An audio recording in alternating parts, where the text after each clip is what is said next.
प्रेम करना गलत नहीं है, लेकिन हद से ज्यादा प्रेम करना आपको बर्बादी की तरफ लेकर जाता है। बहुत समय पहले की बात है।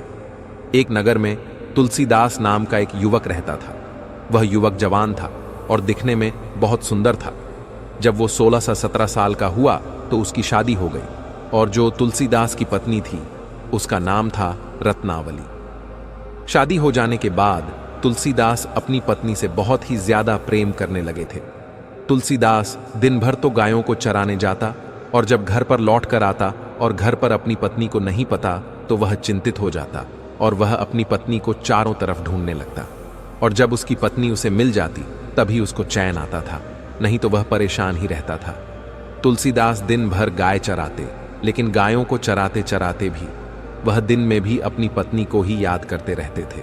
उनके बारे में उनके गांव के सभी लोग यही कहते थे कि तुलसीदास गाय चरावे, लेकिन दिन भर याद लुगाई की आवे। तुलसीदास का काम यही था कि वो सुबह से लेकर शाम तक गायों को जंगल में चराते थे और शाम हो जाने के बाद वो गायों को लेकर घर पर आ जाया करते थे। इसके अलावा तुलसीदास और कोई कार्य नहीं करते थे, जिससे उनके नगर में उनका ज्यादा मान सम्मान भी नहीं था। ऐसे ही एक दिन तुलसीदास की पत्नी उससे कहती है कि पतिदेव, तीजों का त्योहार बहुत नजदीक है और गांव गांव में झूले डल रहे हैं। सभी महिलाओं के भाई उन्हें लेने के लिए आए हैं, इसीलिए मैं भी अपने पीहर जाऊंगी। पत्नी की बात सुनकर तुलसीदास अपनी पत्नी से कहता है कि हे प्रिया, यदि तुम मुझे छोड़कर चली जाओगी तो मैं कैसे रहूंगा। आपके बिना तो मुझे एक पाल का भी चैन नहीं मिलता है और आपके बगैर तो मैं एक पल भी नहीं रह सकता हूं। लेकिन रत्नावली कहती है कि पिया जी, कुछ दोनों की बात है, कुछ दोनों रुककर मैं वापस चली आऊंगी। आप चिंता क्यों करते हो? आप दिन भर गायों को चराना और शाम को आकर भजन करके सो जाना, बस कुछ दोनों की बात है। मैं यूं गई और यूं आई। जब तुलसीदास की पत्नी रत्नावली उससे ज्यादा जिद करती है तो तुलसीदास अपनी पत्नी को जाने के लिए बोल देते हैं। फिर तुलसीदास की पत्नी रत्नावली अपने पीहर चली जाती है और उधर तुलसीदास गायों को लेकर जंगल में चराने के लिए निकल जाते हैं। लेकिन तुलसीदास दिन भर बस अपनी पत्नी को ही याद करते रहते हैं। ऐसे में उसका दिन तो निकल जाता है, लेकिन जब शाम होती है तो वह अपनी गायों को लेकर अपने घर आता है तो उसे अपने घर के दरवाजे बंद दिखाई देते हैं। वो अपनी पत्नी को आवाज लगाता है तो उसे याद आता है कि उसकी पत्नी तो पीहर गई हुई है। यह देखकर तुलसीदास चिंतित हो जाते हैं। तुलसीदास को अपनी पत्नी की याद आने लगती है। फिर वह अपने घर के दरवाजे खोलते हैं और अंदर जाकर एक चारपाई पर लेट जाते हैं। लेकिन तुलसीदास को नींद नहीं आती है, उसे बस अपनी पत्नी की याद आ रही थी। उसे उसका ही घर खाने को दौड़ता है। तभी कुछ देर बाद बहुत मूसलाधार बारिश शुरू होती है। बारिश इतनी तेज थी कि चारों तरफ पानी ही पानी हो गया। और जब बारिश का वेग कम होता है तो तुलसीदास अपने घर से निकलते हैं। और जब तुलसीदास घर से निकलते हैं तब रात्रि का दूसरा पहर चल रहा होता है। फिर तुलसीदास वापस अपने घर के भीतर आ जाते हैं और घर के दरवाजे बंद कर लेते हैं। लेकिन फिर भी उसे अपनी पत्नी की याद आती रहती है। फिर वो बाहर जाता है और अपनी पत्नी से मिलने के लिए निकल जाता है और मन में ये सोचते हुए जा रहा था कि जितना जल्दी हो जाए वो अपनी पत्नी से मिल जाए।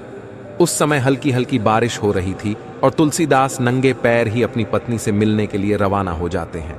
बारिश की वजह से सारे रास्ते अस्त व्यस्त हो रहे थे। रास्ते में कीचड़ ही कीचड़ भर गया था और तुलसीदास नंगे पैर ही दौड़े जा रहे थे।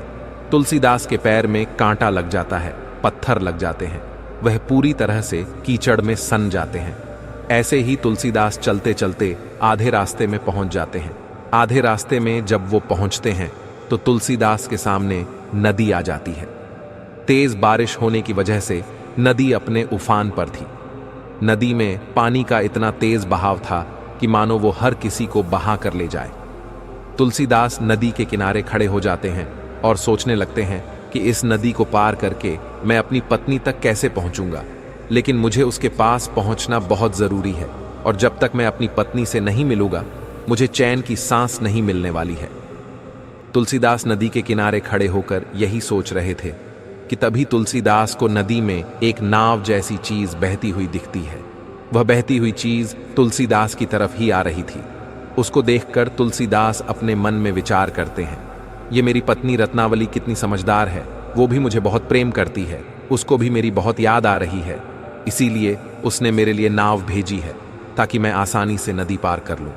लेकिन असल में वो नाव नहीं थी, वो तो एक मुर्दा था जो पानी में बहता हुआ आ रहा था। अब तुलसीदास उस मुर्दे को नाव समझकर उस पर सवार हो जाते हैं। पानी के बहाव के साथ धीरे धीरे बहते हुए तुलसीदास नदी को पार कर लेते हैं। उसको सिर्फ और सिर्फ अपनी पत्नी ही दिखाई दे रही थी। अब मध्य रात्रि का समय हो गया था और तुलसीदास अपने ससुराल भी पहुंच गए थे। जब तुलसीदास अपने ससुराल पहुंचते हैं तो वह देखते हैं कि घर के सारे दरवाजे बंद है। तुलसीदास को अंदर जाने का कोई भी मार्ग नजर नहीं आ रहा था। तुलसीदास मकान के पीछे जाते हैं और देखते हैं कि उसकी पत्नी जी कमरे में सो रही है। उस कमरे में बहुत कम रोशनी है और एक दीपक जल रहा है। अब उस दीपक को देखकर तुलसीदास बड़ा ही प्रश्न होता है और सोचने लगता है कि मेरी पत्नी रत्नावली को भी नींद नहीं आ रही है, उसे भी मेरी याद आ रही है, इसीलिए उसने अपने कमरे की रोशनी कम करके रखी हुई है और वो अभी भी जाग रही है। लेकिन अब तुलसीदास को एक चिंता सताने लगती है कि मैं अपनी पत्नी तक पहुंचूं तो पहुंचूं कैसे। चारों तरफ से दरवाजे बंद है, सभी लोग सोए हुए हैं। तभी तुलसीदास की नजर ऊपर से लटक रही एक मोटी वस्तु पर पड़ती है। उसे देखकर तुलसीदास बड़े प्रसन्न होते हैं और सोचते हैं कि मेरी पत्नी रत्नावली कितनी समझदार है, उसने मेरे ऊपर चढ़ने के लिए एक रस्सा लटका दिया है। लेकिन वो रस्सा नहीं था, वो एक काला सांप था जो पानी के नल में होकर लटका हुआ था। लेकिन तुलसीदास को अपनी पत्नी के प्रेम के आगे कुछ भी समझ नहीं आ रहा था। वह सांप को ही रस्सी समझकर उसे पकड़कर ऊपर चढ़ जाते हैं और फिर वहां से अपनी पत्नी के कमरे में चला जाता है। और वहां जाकर वह देखता है कि उसकी पत्नी सो रही है, उसकी पत्नी को गहरी नींद आ रही है। फिर वह अपनी पत्नी को जगाता है और उससे कहता है कि रत्नावली खड़ी हो, रत्नावली मैं आ गया हूं, अब तुम खड़ी हो जाओ। तुलसीदास की आवाज सुनकर रत्नावली की नींद खुलती है और वह देखती है कि उसके सामने उसके पति तुलसीदास बैठे हैं। तो वो तुलसीदास से कहती है कि अरे मूर्ख इंसान, तू कैसा इंसान है जो आधी रात में तुम मेरे कमरे तक आ गए। यदि तुम्हें आना ही था तो तुम दिन में आते। अगर तुम दिन में आते तो सारे लोग तुम्हारा सम्मान करते, लेकिन तुम तो एक चोर की भांति रात्रि में ही मेरे कमरे तक पहुंच गए हो। जितना प्रेम तुम मुझे करते हो उतना तुम ईश्वर से करते तो आज तुम यहां पर नहीं होते। अपनी पत्नी के मुख से ऐसी बातें सुनकर तुलसीदास उनसे कहता है कि तुम भी तो बहुत प्रेम करती हो मुझे, तभी तो तुमने अपने कमरे में दीपक जला रखा है और नदी पार करने के लिए तुमने नाव भेजी है और हवेली के अंदर दरवाजा बंद होने के कारण तुमने मेरे लिए पीछे रस्सी लटकाई है ताकि मैं उसके सहारे ऊपर आ सकूं। तुम भी तो मुझे इतना ही प्रेम करती हो। अपने पति तुलसीदास की बातें सुनने के बाद रत्नावली और क्रोधित हो जाती है और वो अपने पति से कहती है कि मैंने तुम्हारे लिए कोई नाव नहीं भेजी है और ना ही मैंने कोई रस्सी लटकाई है। तभी तुलसीदास अपनी पत्नी से कहता है कि ये देखो, अभी भी रस्सा लटका हुआ है। जब तुलसीदास की पत्नी उस रस्सी को देखती है तो वो देखती है कि वो रस्सी नहीं है, वो तो एक काला सांप था जिसको पकड़कर तुलसीदास ऊपर चढ़े थे। वो अपनी पत्नी के प्रेम में इतने अंधे थे कि उन्हें यह भी होश नहीं रहा कि जिसे वो पकड़ रहे हैं वो रस्सी नहीं, काला सांप है। इसके बाद तुलसीदास की पत्नी अपनी पति से कहती है कि तुम कितनी मूर्ख हो जो तुमने एक मुर्दे को नाव समझकर नदी पार कर ली और एक सांप को रस्सी समझकर ऊपर चढ़ गए। तुम प्रेम में अंधे हो गए हो। यदि तुम इतना प्रेम ईश्वर से करते तो तुम्हारी मुक्ति हो जाती, तुम्हारा जीवन सार्थक हो जाता। यदि इतना लगाव तुम अपने ईश्वर से लगाते तो आज तुम बहुत बड़े ज्ञानी होते और सब लोग तुम्हारा सम्मान करते। तब तुलसीदास अपनी पत्नी रत्नावली से कहता है कि एक भूखा व्यक्ति कभी नहीं देखता है कि झूठा भोजन है, प्यासा व्यक्ति यह कभी नहीं देखता है कि नदी का पानी कैसा है, और जब नींद आती है तो व्यक्ति यह नहीं देखता है कि उसकी खाट टूटी हुई है। रत्नावली, मैं तुमसे बहुत प्रेम करता हूं और तुम्हारे बगैर तो मुझे कुछ भी दिखाई नहीं देता है। मुझे तो सिर्फ और सिर्फ तुम ही दिखाई देती हो।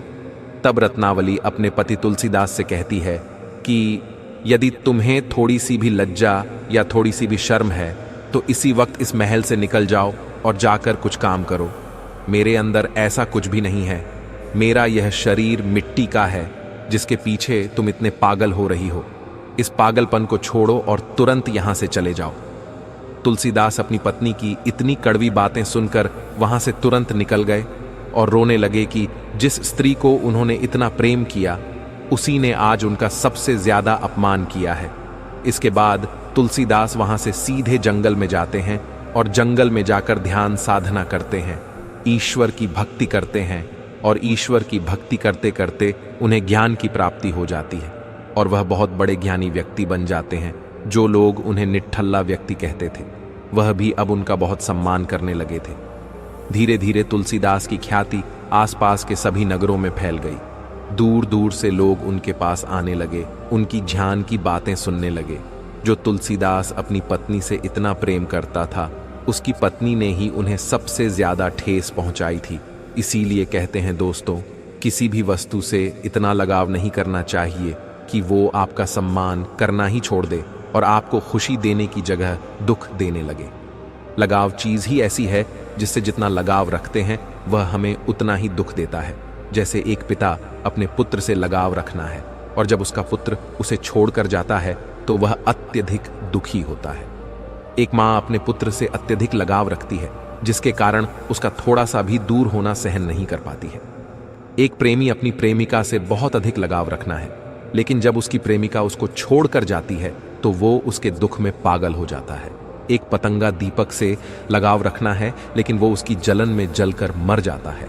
इसीलिए किसी वस्तु से उतना ही लगाव रखो जिससे आपको नुकसान ना पहुंचे। अत्यधिक लगाव आपको कष्ट के अलावा कुछ भी नहीं देने वाला है। अति बहुत बुरी है। अत्यधिक पानी बरसना बाढ़ का कारण बनता है और सब कुछ बर्बाद कर देता है।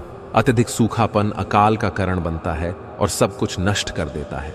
वैसे अत्यधिक लगाव दुख का कारण बनता है और आपकी जिंदगी को बर्बाद कर देता है। इसीलिए अगर आपको लगाव करना है तो अपने लक्ष्य से करो, क्योंकि जब आप लगाव अपने सपनों में लगाओगे तो आपको सफलता मिलेगी, आपको सम्मान मिलेगा, समाज में आपकी इज्जत होगी और आपकी एक अलग पहचान बनेगी। इस वीडियो को देखने के लिए आपका बहुत बहुत धन्यवाद। कमेंट करके बताएं कि आपको ये स्टोरी कैसी लगी।